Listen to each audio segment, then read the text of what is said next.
bombastic side-eye, criminal offensive side-eye. Tapi bohong.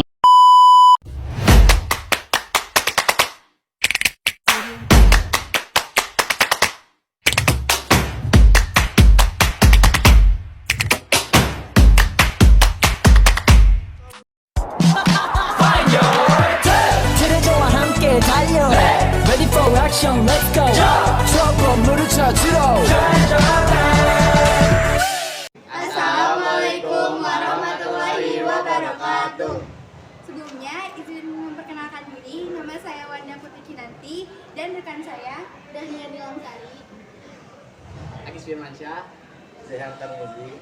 Kami akan menjelaskan tentang materi pertukaran budaya, era lokal dan globalisasi. Apa yang dimaksud dengan pertukaran budaya? Pertukaran budaya adalah proses saling bertukar pengalaman dan pengetahuan antara dua atau lebih budaya yang berbeda. Apa manfaatnya bagi seniman dan masyarakat? Pertukaran budaya bisa memperkaya dan memperluas cakupan seni di berbagai negara, membantu mengembangkan kreativitas seniman, dan mempromosikan keberagaman dan memperkuat hubungan antara negara-negara. Apa contoh pertukaran budaya yang terjadi dalam dunia seni? Contoh pertukaran budaya yang dalam dunia seni meliputi world music festival, seniman teater dan tari, serta program residensi penulis. Satu yaitu budaya lokal versus budaya global. Berdasarkan beberapa hasil analisis, maka dapat dibuat kesimpulan bahwa relasi media global dengan media lokal, khususnya pada media televisi di Indonesia, dapat dan mempengaruhi antara media global dan media saling berketerkaitan dan mempengaruhi antara media global dan media televisi di Indonesia, terutama dengan mengamati beberapa sifat dan untuk program tayangan acara televisi di Indonesia. Untuk menemukan ada tidaknya keterkaitan ini, menurut perspektif teori globalisasi dikatakan terjadi ketika aktivitas melibatkan banyak saling ketergantungan sehingga kegiatan lokal di berbagai belahan dunia dibentuk oleh satu sama lain dan seiring melibatkan belahan dunia dibentuk oleh satu sama lain dan sering melibatkan teknologi yang kemungkinan sesuatu menjadi lebih cepat baik dalam berhubungan maupun berkomunikasi. Melalui perspektif teori globalisasi juga mengindikasikan bahwa terdapatnya hubungan global-global lokal tersebut cenderung memantapkan eksistensi nilai-nilai yang berasal dari negara-negara maju dan menyingkirkan nilai-nilai tradisional. Di negara-negara berkembang dan miskin, karakteristik lokal bertahan ada kalanya hanya dalam bentuk loyalitas agama atau etnis terbelakang. Ada kalanya hanya dalam bentuk makanan-makanan lokal, kostum, adat, istiadat, dan latar belakang sejarah. Terjadinya perubahan pola pikir dan perilaku kehidupan masyarakat membuktikan telah terjadi pergeseran. Hal ini mungkin bisa dimaklumi karena sejak awal penyebarannya, perusahaan media global telah terkait erat dengan sejarah imperialis. Selain terdapat bukti yang cukup signifikan, sebagian besar berita, informasi, dan hiburan dari negara-negara maju yang dipimpin oleh Amerika Serikat disampaikan melalui satu arah ke seluruh dunia. Hal ini tidaklah mengherankan jika kemudian nilai-nilai negara maju dianggap modern sehingga harus dianut karena dipermisahkan secara terus-menerus ke banyak wilayah dan negara. Fenomena di atas kemudian diperparah pula oleh ketidakmampuan pemerintah dan media sosial. Media lokal dalam membentengi nilai-nilai identitas budaya lokal mereka karena memang telah tertinggal dalam semua lini, baik dalam penguasaan dan pengembangan teknologi, komunikasi maupun dalam penguasaan ilmu pengetahuan secara umum. Sehingga tidak ada jalan pilihan lain bagi media lokal selain memilih untuk mempromosikan budaya global yang memang telah terlanjur dianggap modern.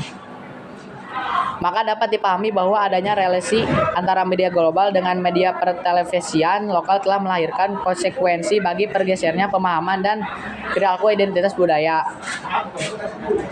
lokal masyarakat dan beralih pada pengamalan dan perilaku identitas budaya global. Realitas ini semakin cepat pula terbentuk sebagai akibat oleh ketidakmampuan pemerintah dan media lokal dalam menjaga dan membentengi identitas budaya lokal dari budaya global, sehingga berita dan informasi yang disampaikan oleh negara maju menjadi satu arah dan tidak seimbang. Materi kedua yaitu diplomasi pemerintah Indonesia dalam memperoleh pengakuan batik dari UNESCO. Indonesia mempunyai begitu banyak kesenian dan tarian yang mempesona, namun tak banyak dari masyarakat yang mau mempelajari dan melestarikannya. Oleh karena itu, pemerintah Indonesia harus bertindak cepat. tegas dan juga pintar, yaitu mendata dan mendaftarkan hak atas kepilihan budaya agar tidak hilang di masa depan dan bisa menjadi identitas nasional di kancah internasional. Disinilah letak pentingnya kekuatan diplomasi negara Indonesia untuk memperjuangkan budayanya, dalam hal ini batik melalui UNESCO yang mengatur tentang daftar representatif budaya warisan manusia ini akhirnya mengadakan sebuah komite di Abu Dhabi untuk membahas masalah persengketaan hak dan kepemilikan batik antara Indonesia dan Malaysia. Setelah itu proses panjang akhirnya pada tanggal 2 Oktober 2009 batik secara resmi dimasukkan dalam 76 warisan budaya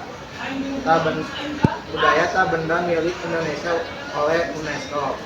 Batik Indonesia dinilai syarat dan teknik, simbol dan budaya yang tidak lepas dari kehidupan masyarakat sejak zaman dahulu. Namun keberhasilan perjuangan diplomasi dalam mempertahankan batik sebagai budaya asli Indonesia ini tidak lepas dari peran pemerintahan yang diwakili oleh Departemen Luar Negeri dan Departemen Budaya dan Warisan sebagai ujung tombak diplomasi Indonesia. Di sisi lain, yang terpenting adalah motif dan tujuan dipertahankannya batik sebagai budaya nasional. Sebagai warisan budaya yang unik dan memiliki nilai filosofis tinggi, maka batik dapat menjadi identitas nasional yang patut dibanggakan, baik di kalangan nasional maupun internasional. Peran agama Islam dalam meningkatkan daya tahan budaya lokal Indonesia di era global. Ketika dikaitkan dengan pendidikan Islam, setidaknya ada 3 kelompok yang menyatakan sikapnya terhadap globalisasi. Kelompok pertama, para globalisasi mereka meyakini bahwa globalisasi adalah sebuah kenyataan yang memiliki konsekuensi nyata terhadap bagaimana orang dan lembaga di seluruh dunia berjalan. Mereka percaya bahwa negara-negara dan budaya lokal akan hilang terhadap kebudayaan dan ekonomi global yang mungkin. Kenyataan para globalisasi ini akan sangat berdampak bagi hubungan sosial masyarakat di tingkat lokal yang secara alamiah akan terhegemoni oleh arus budaya barat yang cenderung lebih kuat dan berbeda dengan tradisi ketimuran. Perubahan yang berlangsung secara cepat dan drastis menyebabkan banyak orang gagal menyesuaikan hidup. Akhirnya, muncullah berbagai bentuk kekerasan sosial yang dapat mempergunakan simbol-simbol kemanusiaan, politik, ekonomi, bahkan juga simbol keagamaan. Kelompok kedua, pihak yang aktif sekaligus melawan globalisasi. Mereka yang biasa disebut sebagai kaum tradisionalis.